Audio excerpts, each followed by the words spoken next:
As many of you know, Connor and I, we graduated in December, and so I kind of feel like a man without a team right now. I've been home without much to do, and I just really miss my roommates a lot. I miss waking up, walking into my kitchen and messing with Koa, or staying up late with him as he's finishing one of his drawing projects. I miss randomly barging into Nick's room just to mess with him and see what he's up to. And I miss sitting in the kitchen and talking about my day with Jack as he's making dinner. And I really miss my teammates, dude. I miss them a lot. I miss sitting in the back of my Born 100 level history class, watching Champions League with Kaplan, being a pretty bad influence on a freshman. Dude, and I miss practice. I even miss watching practice, which, as all of those guys know, I definitely did a lot more of than actually practicing. And I even miss film sessions. And film sessions suck. And so all the parents that are probably wondering why film sessions suck, I'll try my best to kind of paint a picture for it. So you probably just get out of class around 4 and it's dark outside somehow already, and you're starving. The practice starts in about an hour, and it's one of those weird things where you can't walk back home, because if you get home, you got to come back because you can only spend 5 minutes at home. But you head to the training room or the locker room, and eventually practice starts. And by 20 minutes into it, it already feels like it's somehow 20 minutes over. Practice ends. You're taking that long walk all the way back to the locker room, and somehow you're late. All the couches are full, and so are the chairs, and you've got to sit your ass on the cold floor or in the back of one of those old wooden lockers. And you're stinky, you smell like shit, you practice, and you're freezing, but you can't take a warm shower yet because you've got film. But the reality is, nobody knows how long a film session is going to last. You can sit there and, all right, you might get a warm shower in 5 minutes, or you might get one in an hour. And as you sit there, you start to stress out because you realize that D Hall closes in 15 minutes and you haven't eaten dinner yet. And then somehow those 15 minutes evaporate and you're now left with something, needing to go do something else for dinner. And it's probably going to be CC sushi again. We'll just skip to the fact that you do eventually get a shower, and that somehow probably involves snoring and boredom.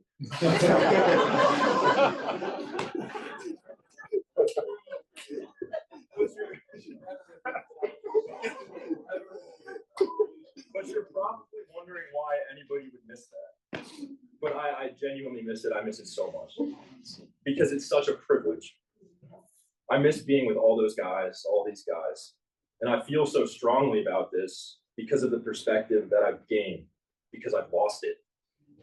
People always say you don't know what you have until it's gone. And for me, I don't have any of these things anymore. I'm not on this team anymore. I've already graduated. I start work in 1 month. I'm now in that real world.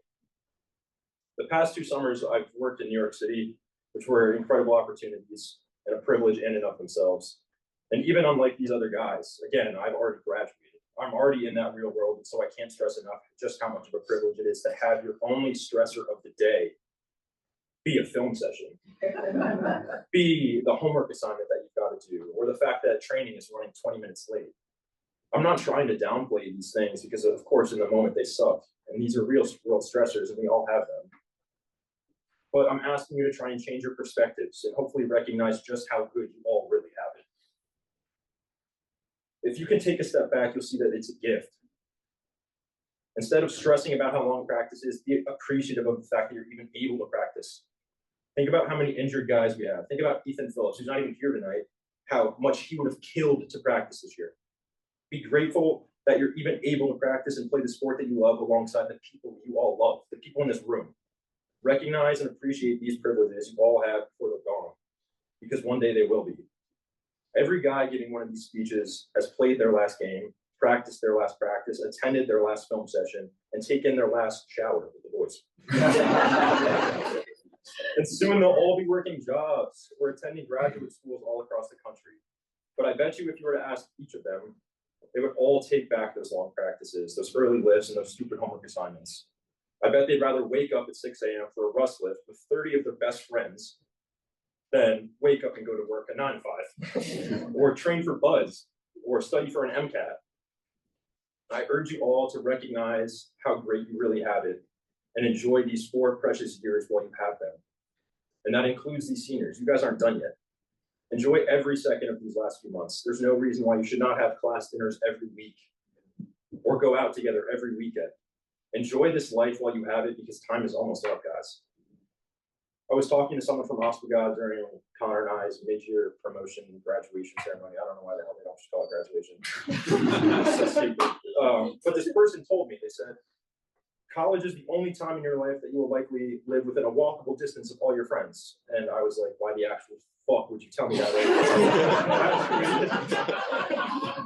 I couldn't stop thinking about how, and it upset me, genuinely upset me, because I knew I lost that. I didn't have that anymore. I can't just open my door and walk into my kitchen and just mess with 3 of my best friends. Now I have to walk upstairs to mess with my younger brother, Max. And I'm not trying to hate on film. It was just a great example. But this, too, is an example of something that we should try to change our perceptions on. Because the reality is this program is lucky to even have film sessions.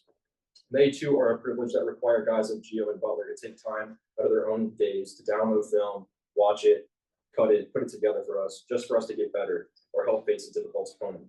So thank you, guys. My point is, recognize how privileged you all are.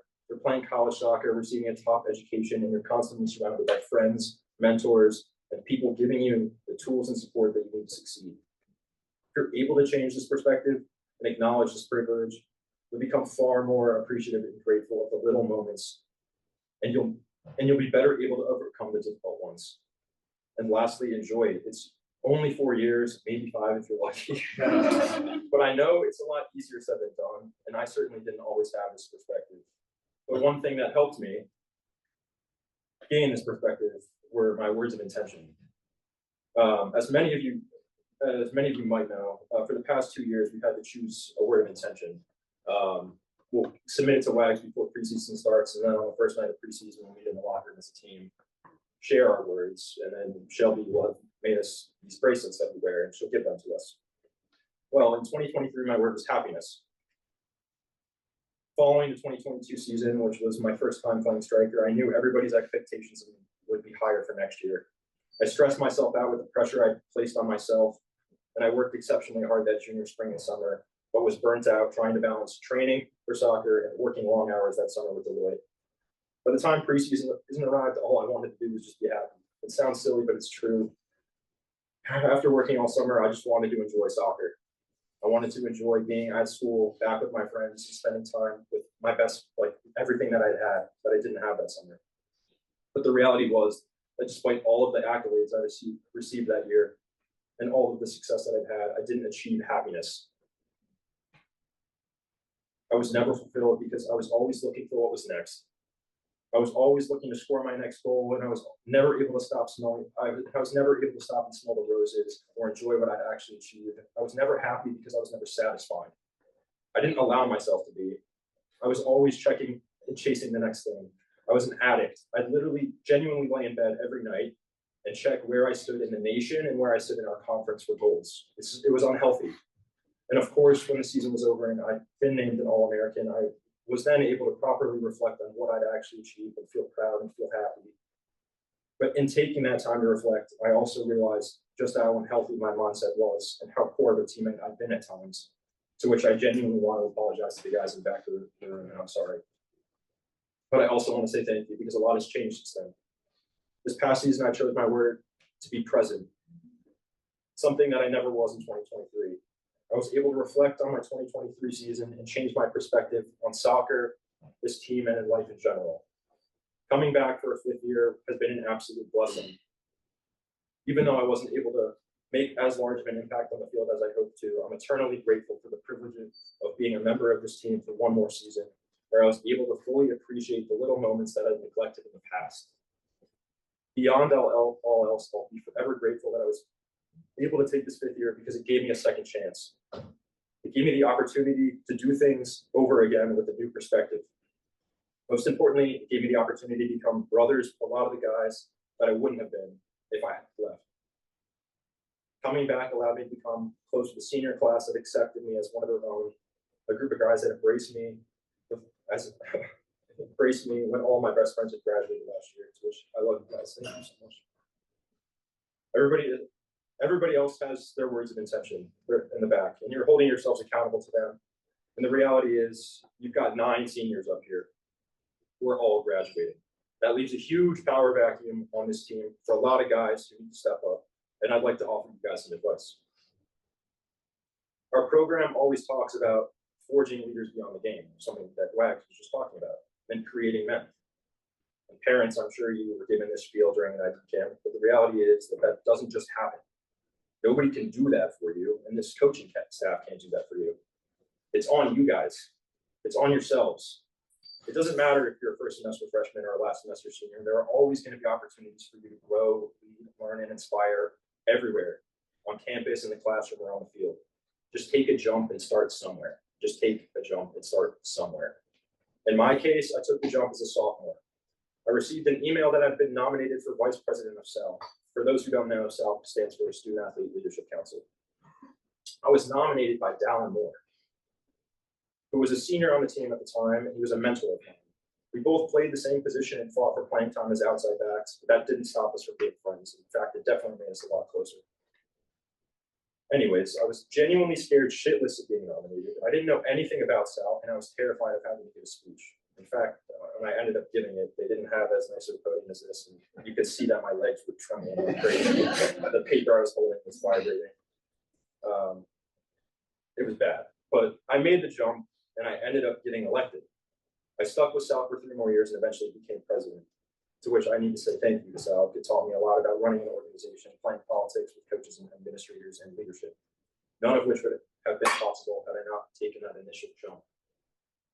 And none of it would have been possible without Dallin's help. While there are multiple forms and styles of leadership, Dallin taught me 2, pushing and pulling. You see, on the field, Dallin was a pusher. When it came to soccer, he pushed me to become a better player. He got on my ass when I made a mistake, and he held me accountable. But he was also a puller. Beyond soccer, Dallin lifted me up. He invested in me. He mentored me and put me in a position of power by nominating me for SAL. Dallin helped give me the platform to do the same thing later for guys like Koa and Jack Pear. These upperclassmen and the guys stepping up need to do the same. Help pull guys up, mentor them, see the value in them, even if they're too young to see for themselves. This goes beyond soccer. This goes beyond being a designated leader on our team, too. Being a power group leader does not forge you into a leader beyond the game or give you unbridled authority. It doesn't even give you the basic respect of your teammates sometimes. All those things develop with time. I've had the privilege of doing that on this team for 3 years now, to which I, again, want to say thank you and sorry at the same time. You guys have seen me wear a bunch of different hats and experiment with a bunch of different leadership styles. And I was not always perfect, but I was always growing and I was always learning, which is exactly what college is about. That's exactly why we're all here. And I invite you all to do the same.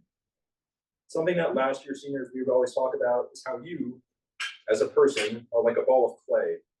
And throughout your life, you've been molded into the person who's sitting here today. However, as you get older, that clay begins to harden.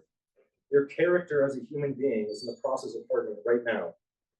In your 4 years here at college, it's crucial that you experiment, try new things, have new experiences, and find yourselves. Surround yourselves with great people and become someone that you'd be proud of, that your mom and dad would be proud of. Before that character, who you really are on the inside, it hardens.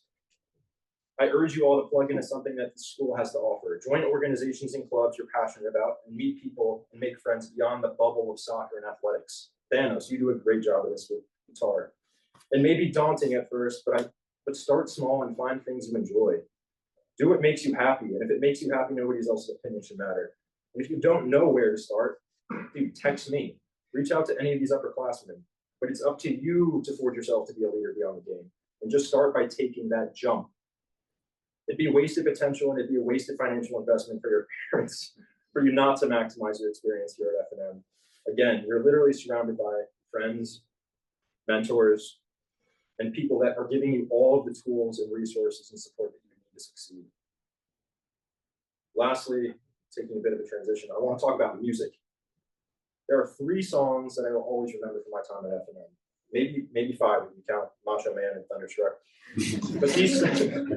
But these songs I will always remember, and they are Sweet Caroline, Any Song by Sean Kingston, and Piano Man. Everybody here knows Sweet Caroline. It's the song we play on Talus every time we win a game, and it's enjoyed by everybody here. It's for everybody. Then there's Sean Kingston. It's an artist we play in the locker room after we win a game. And his songs are just for us. And I don't even know when or how that tradition started, but it's all I've ever really known. But lastly, there's Piano Man. Piano Man, for whatever reason, and again, it has a lot to do with perspective, has only dawned on me this year. This song has been within our team for years, and I've experienced it for 5 years now with each senior class, but I never really understood it or appreciated it until now. And I'll try to paint a picture.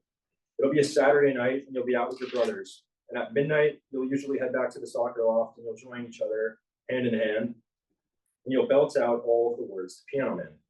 And I never understood it when I was underclassmen. I always kind of thought these guys were freaking weird because they would cry. But I finally understood it this year after being a part of it. It's so emotional, especially for seniors, because they have the perspective. They have this perspective I keep talking about. They know the clock is ticking and they know their days are genuinely numbered. We lock arms over each other's shoulders like actual brothers and celebrate our bonds. It's family. And it doesn't discriminate. Whether you win or lose a game of soccer, it doesn't matter. As long as you're on this team, you're a brother, you're family. Because at the end of the day, after practice, when you go home, you're going home to your teammates, you're going home to your roommates and your best friends. And I never understood it or appreciated it as much as I should have. I think it's a huge asset to this team. And if you have that connection, it'll help you win games. It'll help you show up for each other. It'll help you fight for each other.